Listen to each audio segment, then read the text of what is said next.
नहीं, विपक्ष ने जो नैरेटिव गढ़ने की कोशिश की, मैं ये भी नहीं कहूँगा कि गढ़ने की कोशिश की, वो एक तथ्य था। तो वो इन चुनावों में उसके नतीजे सामने आए। अब आज जो भारतीय जनता पार्टी की उत्तर प्रदेश की कार्यकारिणी में जिस तरह की बातें हुई, हम्म, जो कुछ योगी जी ने कहा, जो कुछ केशव प्रसाद मौर्य जी ने कहा, जो कुछ जगत प्रकाश नड्डा जी ने कहा, हम्म, उनसे 4 बातें एकदम साफ हो गई हैं। पहली ये है कि भारतीय जनता पार्टी के बीच घमासान मचा हुआ है और योगी आदित्यनाथ जी को मुख्यमंत्री के पद से हटाने की कोशिशें हो रही हैं। दूसरी बात, कोशिशें कितनी ही हों, लेकिन पंकज जी योगी आपने जी कहा हटेंगे, योगी आदित्यनाथ को पद से हटाने की कोशिशें हो रही है। कोशिशें हो रही हैं। दूसरी बात, कोशिशें कितनी ही हों, योगी जी हटेंगे नहीं।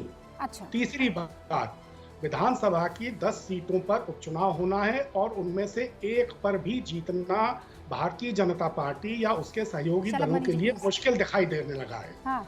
और चौथी बात यह है कि 2.5 साल बाद जब फरवरी 2027 में उत्तर प्रदेश की विधानसभा के चुनाव होंगे, तो भारतीय जनता पार्टी को सरकार बनाने के लिए जरूरी जो 202 सीटें हैं, वो मिलना अब से नामुमकिन सा लगने लगा है। चार ये बातें। 4 संकेत साफ बात हो गए हैं 4 बातें। भारतीय जनता पार्टी की कार्यकारिणी की बैठक ओके, से। लेकिन उसमें सबसे बड़ी और महत्वपूर्ण बात, शलभ मणि त्रिपाठी जी, योगी आदित्यनाथ को कुर्सी से हटाने के प्रयास हो रहे हैं। कौन कर रहा है ये प्रयास?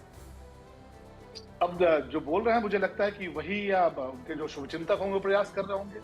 ये तो जो लोग हैं जिनको लगता है कि वो कुछ चंद सीटें जीत गए हैं, जैसे हमारे रोहित जी ने कहा ना, अभी भी उनको ये बात समझ में नहीं आ रही कि आज भी भारतीय जनता पार्टी की सरकार है, आज भी मोदी जी प्रधानमंत्री हैं, रिकॉर्ड टूटा है, रिकॉर्ड की बराबरी हुई है, नरेंद्र मोदी जी ने तीसरी बार शपथ ली है। अब इसके बावजूद अगर आप जश्न मना रहे हैं तो आपकी मर्जी हो सकती है कि आप सब मिलकर भी अकेले भारतीय जनता पार्टी के बराबर सीटें नहीं ला पाए। कांग्रेस जैसी पार्टी जो इतनी पुरानी पार्टी है, दूसरों के भरोसे दूसरों के कंधों पर लड़े, तब भी 99 का आंकड़ा पार नहीं कर पाए।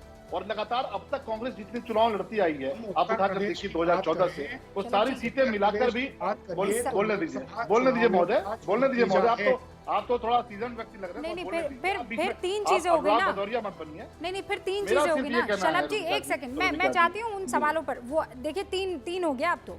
पहला ये कि संविधान को आप लोग खत्म कर देंगे, नेस्त नाबूद कर देंगे, वो नैरेटिव चल निकला, इसलिए गैर जाटव यादव वोट आपसे छूटा। दूसरा क्या कि आप लोग बुरी तरह से ध्वस्त हो गए, हार गए हैं, विपक्ष जो है वो विनर साबित हुआ। ये नैरेटिव फैक्चुअल नहीं है, फिर भी आपको सफाई देनी पड़ी। एक सेकंड। और तीसरा अब ये आ गया है कि योगी आदित्यनाथ से खुश नहीं है और इसीलिए उनको कुर्सी से हटाया जा सकता है। एक और नैरेटिव आ गया है, कैसे ध्वस्त करेंगे इसको? और ये नैरेटिव, अगर ये नैरेटिव बिल्डिंग सक्सेसफुली चल रही है तो आप लोग क्यों सोए हुए हैं? इतने पैनलिस्ट बैठे हैं और आप बहुत विद्वान पत्रकार हैं, मैं आप ही से शुरू करता हूं। देश का प्रधानमंत्री आज 2024 के चुनाव के बाद कौन है, जरा आप मुझे बता दीजिए। अनुराग भदौरिया जी सपना देखते हुए किसी और को बोल सकते हैं, पर जो भी स्वच्छ बात बोलेगा वो ये बोलेगा नरेंद्र मोदी जी हैं। और सब मिलकर भी अकेले भारतीय जनता पार्टी के बराबर मुकाबला नहीं कर सके, ये किसको नहीं पता है? सारे के सारे दल मिला के पूरा का पूरा इंडी गठबंधन अगर आप जोड़ लीजिए तो भी अकेले बीजेपी के बराबर। अरे बोलने दिए साहब, आप क्यों बीच में बेचैन हो रहे हैं? मैं समझ नहीं, पर आप क्यों बेचैन हो रहे हैं? रोबिका जिनको रोकिए भाई, रोबिका जिनको रोकिए जरा। चुनावों के जो नतीजे हैं, आप उनका बेचैन हो रहे हैं? विधानसभा सब मिलकर भी चुनाव बराबर नहीं लड़ पाए। भारतीय जनता पार्टी पूरा मिलकर भी अकेले भारतीय जनता पार्टी का मुकाबला खतरे में पड़ रहे हैं। अब आप इन लोकसभा चुनाव की जो छटपटाहट है, विधानसभा वार देखें, देख रहा है 134 विधायक खतरे में पड़ गए हैं। अगर आज चुनाव हो जाए तो इसका मतलब ये है कि भारतीय जनता पार्टी को 170 नहीं, तो इसी मसले पर आ जाते ना पंकज जी, तो आपको चैलेंज कर रहे हैं। आप शलभ जी को बोलने दीजिएगा।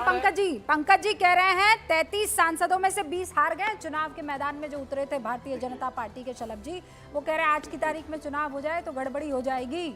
मैं कह रही हूँ आज की तारीख से अगर गिनना शुरू करें, वो कह रहे हैं आपके लिए 200 सीटें पाना मुश्किल है, नामुमकिन है। देखिए, आज की तारीख में चुनाव हो जाए, 2027 में चुनाव होगा, 2029 में होगा।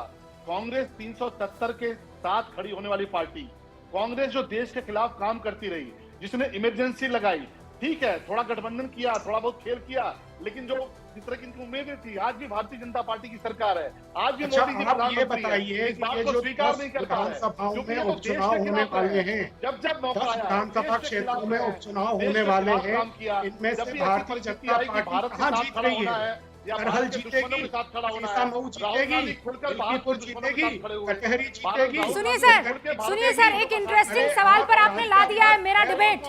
पंकज जी, आप उपचुनावों पर बहुत कॉन्फिडेंट हैं और शलभ मनी जी, मैं अनुराग जी आपको भी मौका दूंगी, 10 सीटों पर ही बात हो जाए ना। आने वाले चुनावों में 10 जो सीटें जिस पर उपचुनाव होने वाला है, विपक्ष बड़ा कॉन्फिडेंट है कि कितनी सीटें जीतोगे भाई बीजेपी वालों, ये तो बता दो। और आप कह रहे हैं कि हम आने वाले चुनावों के लिए न सिर्फ उपचुनाव बल्कि आने वाले विधानसभा भी और लोकसभा भी सबके लिए तैयार हैं। ये आत्ममंथन और चिंतन किस तरफ इशारा कर रहा है, इस पर होगी बात।